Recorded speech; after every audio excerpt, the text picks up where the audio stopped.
Halo geng, welcome back to my YouTube channel. Gimana nih kabar kalian? Semoga baik-baik aja ya. Sebelum mulai ke ceritanya, seperti biasanya aku mau ngucapin makasih dulu nih untuk kalian yang udah nyempetin waktunya untuk mampir dan dengerin cerita horor aku malam ini. Dan untuk kalian yang baru pertama kali mampir di channel aku, selamat datang ya, aku Winda.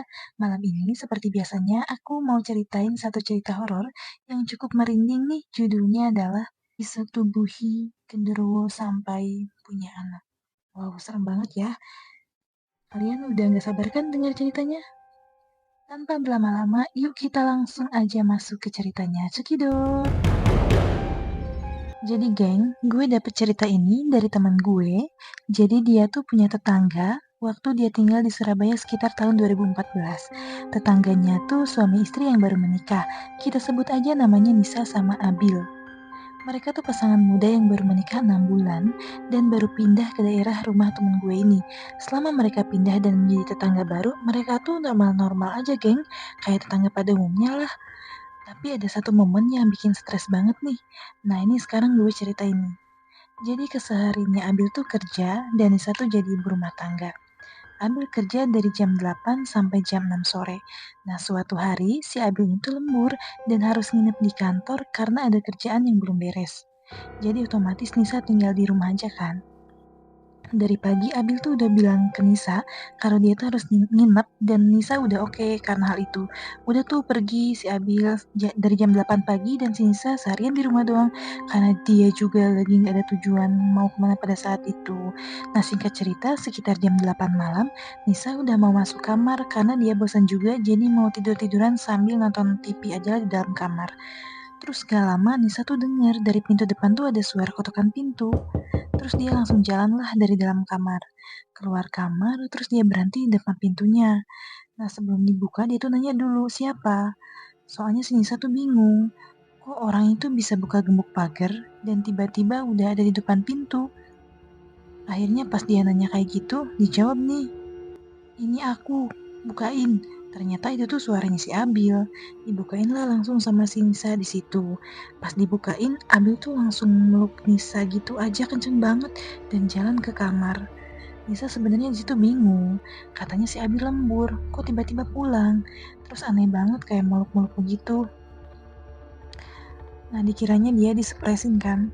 Si Nisa langsung nutup pintu, dikunci sama dia dan dia tuh langsung ngejar Abil. Ditanya tuh, kamu gak jadi lembur? Terus Abil tuh ngangguk doang. Abil langsung ganti baju, terus tiduran tuh di tempat tidur. Nisa di situ tuh senang banget karena dia nggak jadi sendirian di rumah.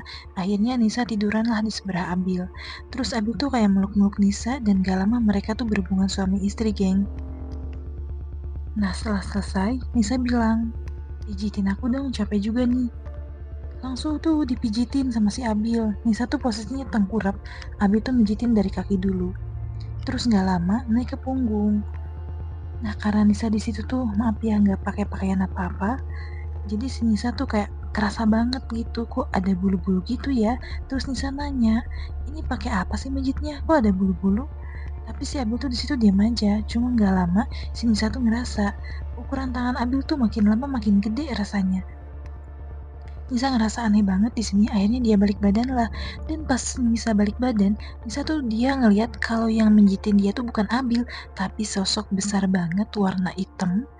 Matanya tuh besar sambil mulutnya tuh ngeluarin kayak iler gitu ke badannya Nisa. Genderuwo geng, dan itu tuh bau banget. Oh my god, berarti dia berhubungan sama genderuwo ya. Di situ Nisa tuh mau teriak pun gak kuat dan akhirnya dia pingsan lah di tempat. Nah besok paginya sekitar jam 8 pagi, Nisa tuh kebangun di tempat tidur masih dengan posisi yang sama. Dia kaget banget karena kesiangan dan dengar suara ketukan pintu. Langsunglah dia cepat-cepat pakai baju dan lari buat bukain pintu. Dan pas dibuka geng, ternyata itu tuh Abil yang baru pulang kantor. Nisa langsung meluk Abil sambil nangis-nangis. Dia nanyain kalau semalam tuh Abil atau bukan. Tapi ya bener aja, itu tuh bukan Abil, geng. Abil bilang dia bener-bener baru pulang sekarang. Nisa nangis-nangis langsung lah ke si Abil.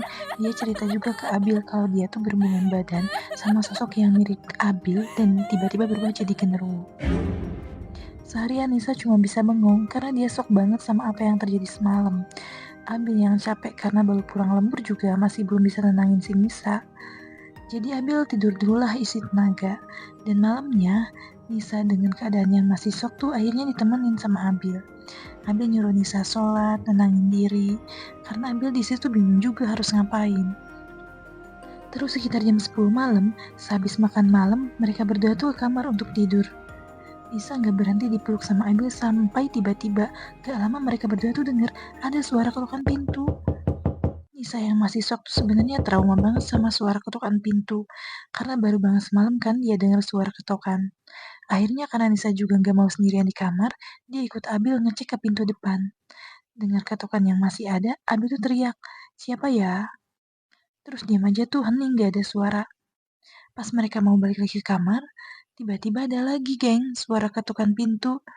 Kali ini yang nanya tuh Nisa. Dia bilang, "Siapa?" Terus dijawab, "Geng, ini aku, Abil.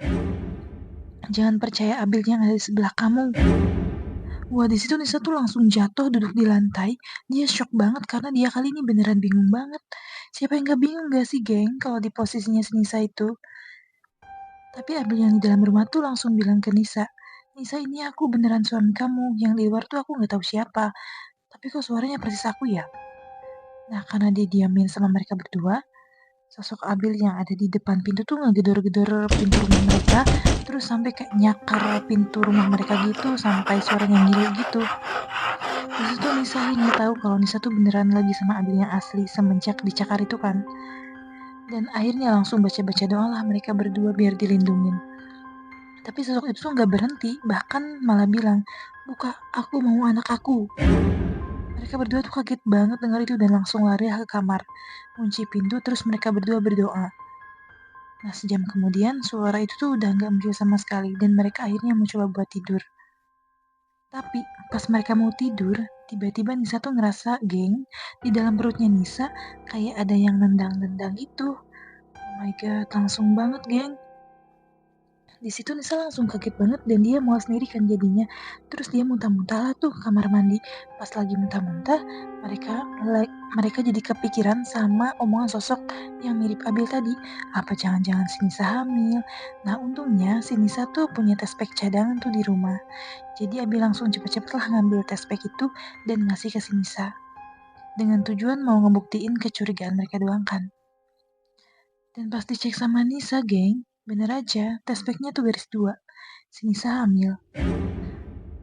Mereka bener-bener kepikiran karena bener-bener baru kemarin malam Nisa tuh beneran berhubungan sama sosok genderuwo yang menyerupai Abil kan. Akhirnya mereka mutusin tuh buat besok langsung ke dokter buat cek USG. Nah, besok paginya langsung nih mereka otw ke dokter. Pas udah sampai dokter, mereka cek janin dan lain-lain. Dan yang bikin kagetku, si Nisa beneran hamil dan kehamilannya tuh normal. Jadi kelihatan tuh geng, bentuknya tuh kecil yang udah mau jadi bayi gitu. Dokter juga gak kaget sama sekali, bahkan ngucapin selamat ke si Nisa sama Abil. Nah, sepulang dari dokter, sepanjang perjalanan ini tuh mereka benar-benar kepikiran lah sama kehamilan si Nisa ini. Di satu sisi mereka takut, tapi di sisi lain mereka juga harusnya bahagia kan karena dapat anak pertama. Nah, terus singkat cerita nih geng, Nisa ngelahirin anaknya dengan waktu mengandung juga normal selama 9 bulan, dan pas lahir pun anaknya normal juga kayak anak manusia gitu. Tapi geng, setelah kelahiran anak pertama mereka bukannya hidup tenang, tapi malah dihantui sampai anaknya meninggal. Bertahun-tahun banget itu dihantuinnya. Anaknya meninggal pas umur 7 tahunan. Kasusnya 2014, berarti masih baru-baru ini meninggalnya. Ya ampun, itu digentayangin sampai anaknya meninggal. Nah, dan ini tuh ada lanjutannya. Oke, aku lanjutin malam ini aja ya ceritanya. Nah, jadi geng, setelah kelahiran anak pertama Nisa dan Abil, mereka seneng banget karena anak yang dilahirinnya tuh bentuknya benar-benar manusia normal. Jadi ketakutan-ketakutan mereka selama hamil 9 bulan itu hilang seketika setelah melihat bayi mereka ini. Tapi sebenarnya gue tuh belum diceritain momen-momen selama kehamilan selama 9 bulan itu. Jadi selama Nisa mengandung, setiap malam Jumat, geng, Pintu rumahnya Nisa sama Abil selalu diketok sama sosok yang menyerupai Abil, si genderuwo ini, selama 9 bulan. Dan setiap minggunya, geng, ya ampun, si genderuwo ini tuh selalu datang dan ngucapin hal yang sama. Mana anak saya?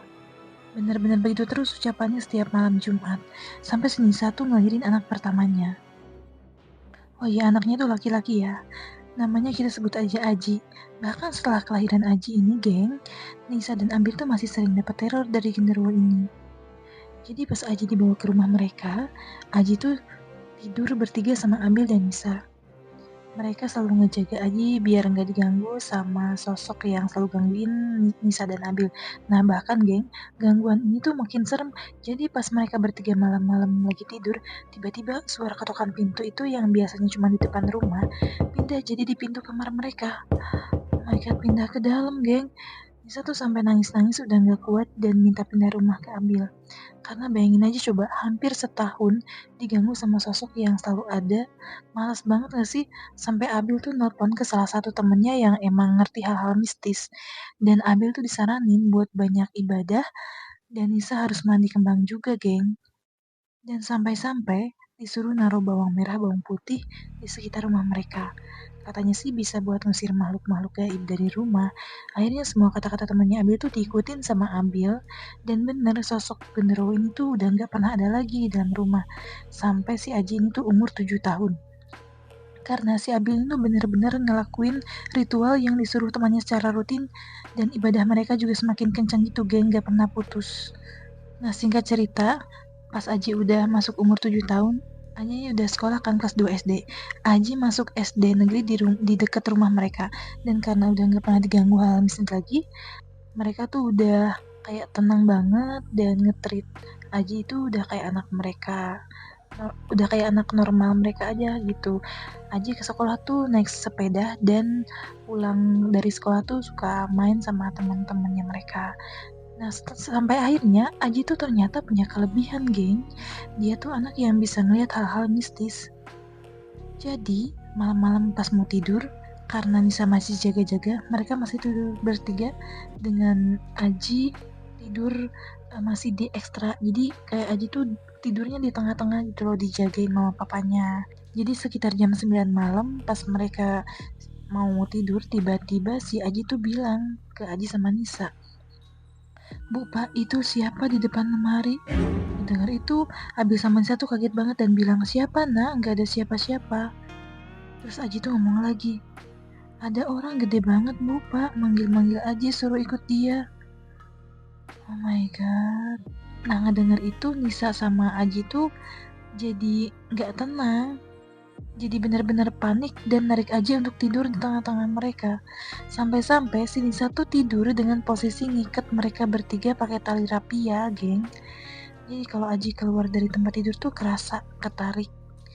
Kayak gitu. Nah, besok paginya pas udah bangun, alhamdulillahnya tuh aman banget. Aji masih dari tengah-tengah Nisa sama Abil. Terus udahlah langsung Aji berangkat ke sekolah. Nah, selama di sekolah, geng, katanya si Aji tuh ngeliat orang gede banget ada di jendela kaca kelasnya, manggil-manggilin si Aji terus. Tapi didiamin nih sama si Aji. Sampai akhirnya pas pulang sekolah, Aji yang lagi ngambil sepeda di tempat parkir sepeda tuh ngeliat sosok yang sama lagi. Sosoknya tuh berdiri di bawah pohon sambil ngelambai ke Aji. Dan kayak ngajak Aji buat datang ke sana gitu loh.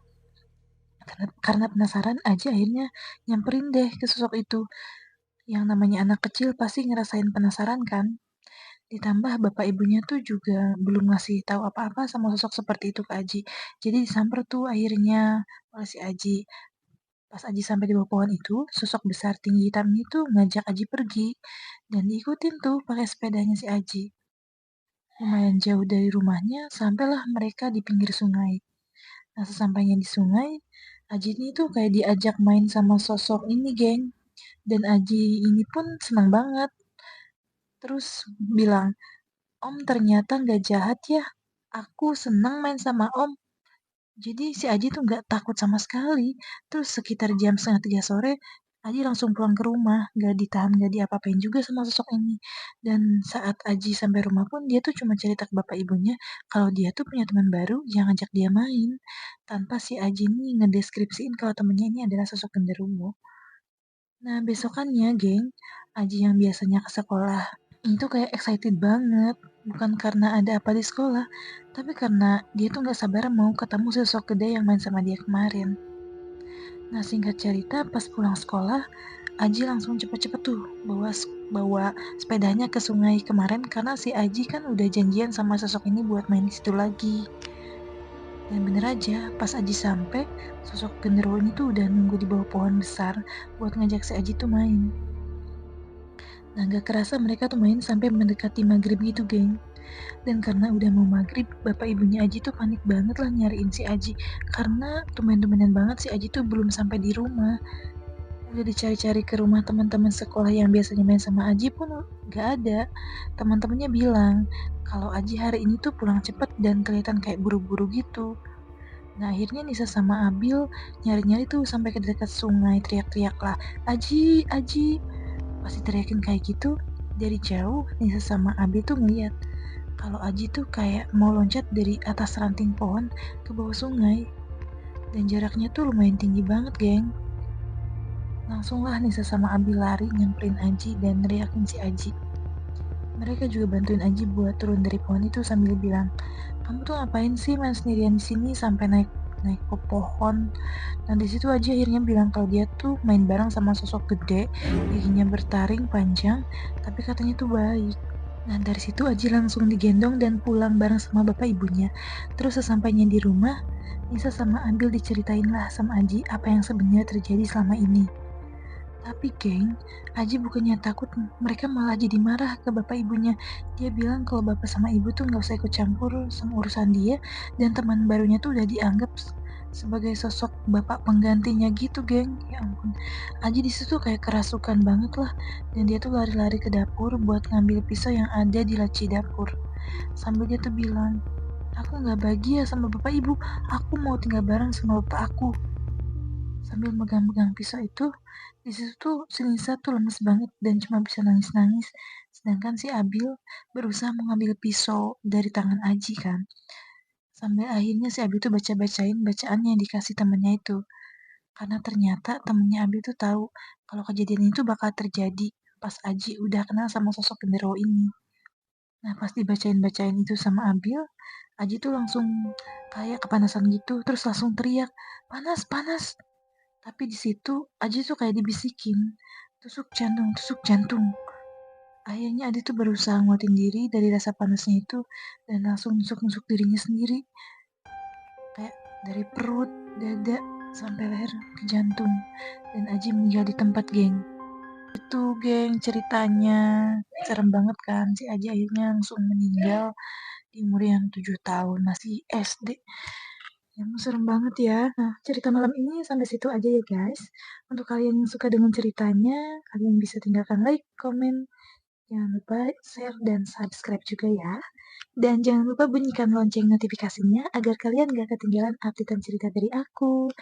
Oh ya, untuk kalian yang punya cerita dan mau aku bacakan juga ceritanya, kalian bisa kirimin ceritanya ke email aku. Aku tulis emailnya di deskripsi video ini ya, kalian bisa cek langsung aja di situ. Oke guys, dari aku gitu aja. See you in the next video. Bye-bye.